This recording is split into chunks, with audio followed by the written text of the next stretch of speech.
ಯುದ್ಧದ ಉದ್ವಿಗ್ನತೆ ಮುಂದುವರೆದಂತೆ ಇದರ ಮಧ್ಯೆನೇ ಭಾರತಕ್ಕೆ ಮತ್ತೆರಡು ಹಡಗುಗಳು ಬರ್ತಾ ಇದೆ. ಇನ್ನೆರಡು ದಿನಗಳಲ್ಲಿ ಭಾರತಕ್ಕೆ ಬರಲಿವೆ ಎರಡು ನೌಕೆಗಳು. ಹಾರ್ಮುಜ್ ಜಲಸಂಧಿಯನ್ನ ದಾಟ್ತಾ ಇದೆ ನಮ್ಮ ಭಾರತದ ಎರಡು ಹಡಗುಗಳು. 24 ಗಂಟೆಯಲ್ಲಿ ಭಾರತದತ್ತ ಯುದ್ಧ ನೌಕೆಗಳು ಪ್ರಯಾಣಿಸುತ್ತೆ. ಉದ್ವಿಗ್ನತೆ ತೀವ್ರಗೊಳ್ತಾ ಇದೆ. ಆದ್ರೆ ಅದರ ಮಧ್ಯೆ ನಮ್ಮ ಭಾರತದ ಇನ್ನೆರಡು ಹಡಗುಗಳು 2 ದಿನಗಳಲ್ಲಿ ನಮ್ಮ ಭಾರತಕ್ಕೆ ಬರುತ್ತೆ. ಹಾರ್ಮುಜ್ ಜಲಸಂಧಿಯನ್ನ ದಾಟಿ 24 ಗಂಟೆಗಳಲ್ಲಿ ಯುದ್ಧ ನೌಕೆಗಳು ಪ್ರಯಾಣವನ್ನ ಆರಂಭಿಸುತ್ತೆ. ಶಾರ್ಜಾ ಬಳಿ ಇರುವಂತಹ ಫೈನ್ ಗ್ಯಾಸ್, ಜಗ್ವಸಂತ್ ಹಡಗುಗಳು ಇದೀಗ ಈ 2 ಹಡಗುಗಳು ಸಮುದ್ರಯಾನಕ್ಕೆ ಸಜ್ಜಾಗಿರುವಂಥದ್ದು. ಇದೊಂದು ರೀತಿಯಾಗಿ ನಿಟ್ಟುಸಿರು ಬಿಡುವಂತ ಒಂದು ಮಾಹಿತಿ ಅಂತ ಹೇಳಬಹುದು. ಅಲ್ಲಿ ಉದ್ವಿಗ್ನತೆ ತೀವ್ರಗೊಳ್ತಾ ಇದೆ. ಹಾರ್ಮುಜ್ ಜಲಸಂಧಿಯನ್ನ ಟಾರ್ಗೆಟ್ ಮಾಡ್ತಾ ಇದೆ ಅಮೆರಿಕ. ಯಾವ ಟೈಮಲ್ಲಿ ಏನಾಗುತ್ತೆ ಅಂತ ಹೇಳೋಕ್ಕಾಗೋದಿಲ್ಲ. ಆದ್ರೂ ಕೂಡ ಒಂದ್ ರೀತಿಯಾಗಿ ನಮ್ಮ ಭಾರತದ ಹಡಗುಗಳನ್ನ ನೀವು ಧಾರಾಳವಾಗಿ ನೀವು ಹೋಗ್ಬೋದು ವಾಪಸ್ ನಿಮ್ಮ ಭಾರತಕ್ಕೆ ಅಂತ ಇರಾನ್ ಅವಕಾಶವನ್ನ ಮಾಡಿಕೊಟ್ಟಿರುವಂಥದ್ದು ನಿಜಕ್ಕೂ ಕೂಡ ನಮ್ಮ ರಾಷ್ಟ್ರದ ರಾಜತಾಂತ್ರಿಕತೆಗೆ ಸಿಕ್ಕ ಗೆಲುವು ಅಂತ ಹೇಳ್ಬೋದು. ಹಾಗಾಗಿ ಇನ್ನೂ 2 ಹಡಗುಗಳು ನಮ್ಮ ಭಾರತದತ್ತ ಬರ್ತಾ ಇರುವಂಥದ್ದು. ಇನ್ನೆರಡು ಹಡಗುಗಳು ಸಮುದ್ರಯಾನಕ್ಕೆ ಸಜ್ಜಾಗಿದೆ.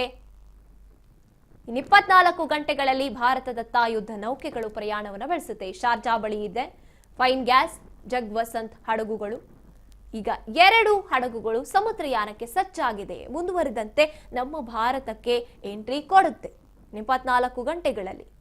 ನಿಜಕ್ಕೂ ಕೂಡ ಒಂದ್ ರೀತಿಯಾಗಿ ಭಾರತಕ್ಕೆ ತನ್ನ ರಾಜತಾಂತ್ರಿಕತೆ ಎಷ್ಟರ ಮಟ್ಟಿಗೆ ಗೆಲುವನ್ನ ಸಾಧಿಸ್ತಾ ಇದೆ ಅಂತ ನೋಡ್ತಾ ಹೋದಾಗ ಹೌದು, ಸಮಸ್ಯೆ ಅಂತೂ ಉಂಟಾಗ್ತಾನೆ ಇದೆ. ಪ್ರತಿಯೊಂದು ದಿನಕ್ಕೆ ನಮಗೆ ಸಮಸ್ಯೆಗಳು ಕೂಡ ಜನಸಾಮಾನ್ಯರಿಗೆ ಹೆಚ್ಚಾಗ್ತಾ ಇದೆ.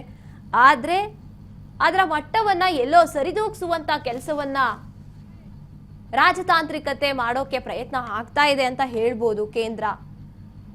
ಉದ್ವಿಗ್ನತೆ ತೀವ್ರಗೊಳ್ತಾ ಇದೆ. ಹಾರ್ಮುಜ್ ಜಲಸಂಧಿ ಮೇಲೆ ಕೆಂಗಣ್ಣಿಟ್ಟಿರುವಂಥದ್ದು ಡೊನಾಲ್ಡ್ ಟ್ರಂಪ್. ಯಾವ ಟೈಮಲ್ಲಿ ಏನಾಗುತ್ತೆ ಅಂತ ಹೇಳೋಕ್ಕಾಗೋದಿಲ್ಲ. ಅಲ್ಲಿ ಬಂಡೆ ಕಲ್ಲಂತೆ ನಿಂತಿದ್ದಾವೆ ಬೇರೆ ಬೇರೆ ರಾಷ್ಟ್ರಗಳಿಗೆ ಹೋಗ್ಬೇಕಾಗಿರುವಂತಹ ಹಡಗುಗಳು. ಇಂಥ ಸಂದರ್ಭದಲ್ಲಿ ನಮ್ಮ ಭಾರತ ಕಡೆ ಈಗ ಬಂದಂತಹ ಹಡಗುಗಳ ಪಟ್ಟಿಗೆ ಇನ್ನೂ 2 ಹಡಗುಗಳು ಸೇರ್ಕೊಳ್ತಾ ಇರುವಂಥದ್ದು.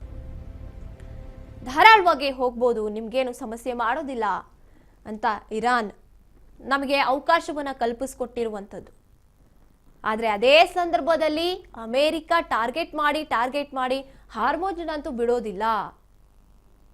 ಈ ಹಾರ್ಮುಜ್ನ ಏನು ಉಳಿಸ್ಕೊಳ್ಳೋದು ಬಿಡುವಂಥದ್ದು ಇದು ನಮ್ಮ ಮೇಲೆ ಡಿಪೆಂಡ್ ಆಗೋದಿಲ್ಲ ಅಂತ ಡೊನಾಲ್ಡ್ ಟ್ರಂಪ್ ಹೇಳಿಕೆಗಳನ್ನ ಕೊಡ್ತಾ ಇರುವಂಥದ್ದು, ಪೋಸ್ಟ್ ಮಾಡ್ತಾ ಇರುವಂಥದ್ದು. ಎಲ್ಲ ಒಂದ್ ಕಡೆ ಹಾರ್ಮುಜ್ ಜಲಸಂಧಿನೂ ಬಿಡೋದಿಲ್ಲ, ನಾವು ಯಾವ ಟೈಮಲ್ಲಿ ಏನ್ ಮಾಡ್ತೀವೋ ಗೊತ್ತಿಲ್ಲ ಅಂತ ಹೇಳ್ತಾ ಇರುವಂಥದ್ದು ಡೊನಾಲ್ಡ್ ಟ್ರಂಪ್. ಹಾರ್ಮುಜ್ ಗತಿ ಏನಾಗುತ್ತೆ ಅಂತಾನೂ ಗೊತ್ತಿಲ್ಲ. ಆದ್ರೆ ನಾವು ಯೋಚನೆ ಮಾಡ್ಬೇಕಾಗುತ್ತೆ, ನಾವೆಷ್ಟು ಸೇಫ್ ಆಗಿದ್ದೀವಿ, ನಮ್ಮ ಹಡಗುಗಳು ಎಷ್ಟು ಸೇಫ್ ಆಗಿರುತ್ತೆ ಅಂತ. ಅದೇ ಸಂದರ್ಭದಲ್ಲಿ ಈಗ ಉದ್ವಿಗ್ನತೆ ಎಷ್ಟೇ ತೀವ್ರಗೊಂಡ್ರು ನಮ್ಮ ಭಾರತಕ್ಕೆ ಒಂದ್ ರೀತಿಯಾಗಿ ಒಳಿತಾಗ್ತಿದೆ ಅಂತ ಹೇಳ್ಬೋದು.